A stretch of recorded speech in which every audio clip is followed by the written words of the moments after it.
the labels that you're wearing are holding you back. So you're not stuck, you're just wearing the wrong label. For a long time, like years, I wanted to become a Kung Fu instructor and then be a Kung Fu instructor. That was it. So people ask me what I did, or even when I worked in the bars and when I was doing all these other things to fund my Kung Fu instructor training, I would always just tell people I am a Kung Fu instructor. And I still teach Kung Fu to this day, so I don't not want to be a Kung Fu instructor. I don't want to be just a Kung Fu instructor. So when I first started, I thought I just teach Kung Fu, teach the moves, and this is all I teach, moves. And then I realized that a lot of people didn't come to Kung Fu to learn cool, fancy moves. That was just me. People came because it helped them de-stress. It helped them feel stronger in themselves and get more self-awareness. So I started to develop a different way of teaching. I started to do a bit more mindset with it. But every time I started to do a bit of that and I started to focus more on the meditation and the Qigong, I started to question myself. I'm like, can you really do that? Because you're just a Kung Fu instructor. Maybe you should just stay in your fucking lane. And then I would learn about psychology and linguistics and body language, and I start to incorporate that as well. And then again, I'd pull myself back by that label and going, fuck, really, should you really be doing this? You've learned about cold reading and all this sort of jazz. Just fucking stay in your lane. You're a Kung Fu instructor, that's all you do. Which shows my lack of understanding of what Kung Fu actually is. But back then it was just a label, and that was what I believed that label meant. So maybe another instructor labeled themselves as a Kung Fu instructor, but their label meant they worked mind, body, soul. Mine didn't. Mine was just body. And then over time, the energy systems, the whole holistic approach to teaching came into it. But initially, that label pulled me away from that. Like I became a Reiki master, but that was separate. I couldn't, even though they're fucking two energy systems, I couldn't use them together because I was a Kung Fu instructor here, and then I added a new label where I was a Reiki practitioner here, and they never intertwine because labels. So what labels are you labeling yourself with?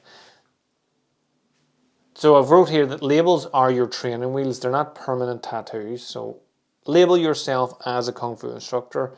Gives you structure.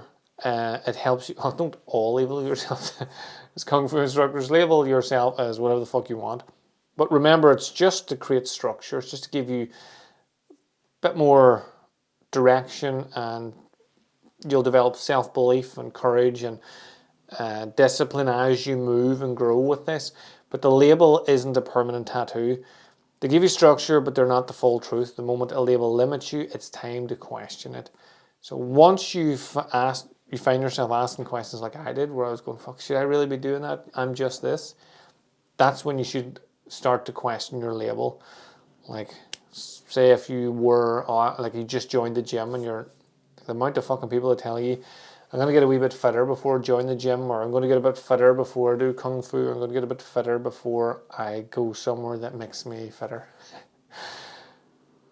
Just fucking start at whatever level you're at and let that person guide you to the fitness level you think you need to be at before you can actually join. And then imagine how fitter you'll be faster.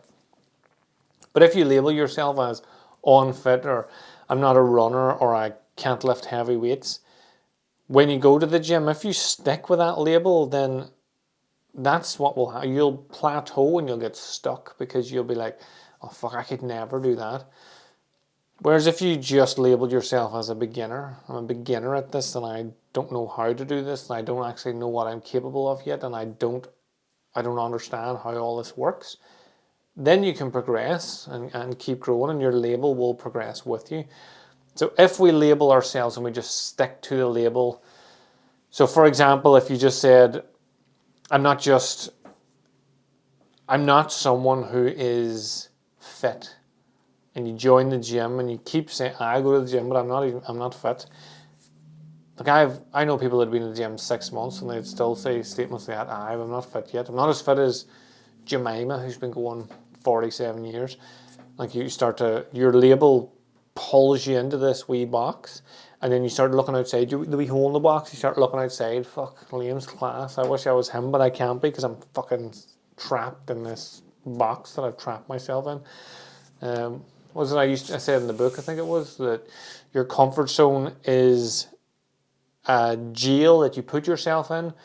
But if you can remember that I'm ad-libbing, obviously I didn't write it like this, but comfort zone is a jail that you put yourself in, but the walls are soft so you can break out of it if you just fucking believe in yourself and try. So your labels then can become your self-sabotage. So like I wrote here, if you label yourself as shy, you'll never speak up. If you label yourself broken, you'll never heal. If you label yourself just a coach, then you'll never lead. So if you label yourself as shy, that's your belief. That becomes part of your identity. If you say it over and over and over again, it just becomes part of who you are. I am shy. I'm a shy person. You can't then even randomly go outside that shyness because your labels become so strong because we reinforce them.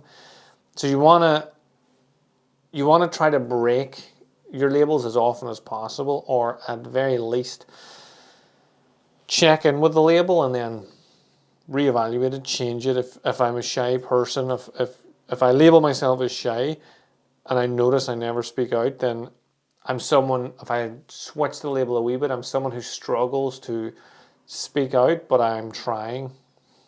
Then I have wiggle room, then I can start to develop into someone that's not shy anymore. So the challenge that I want you to set to this week is the label audit. So write down every label that you currently live by. So I'm a Kung Fu instructor, I'm an author, whatever it is, I'm shy, I'm not a confident person. Whatever your labels are, write all of them, good, the bad, and the ugly.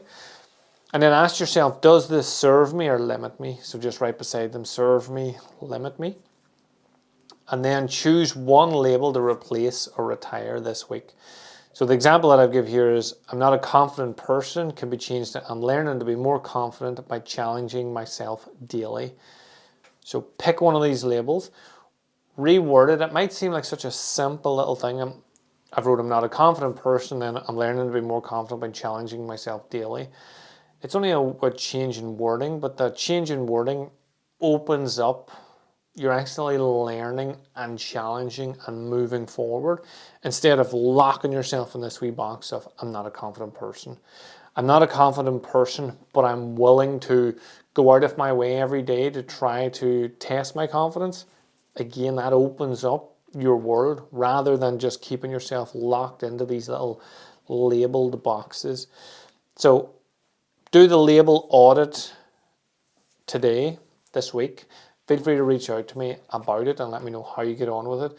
And then that will help you remind yourself that you're not your past identity. You're not your future identity either. You are who you are right now. So you can change whatever you want now to create a better, more super awesome future and to just move on from your past. If you stick with your labels, if I label myself today as shy, 10 years from now, if I've just been repeating that label, I'm still going to be shy.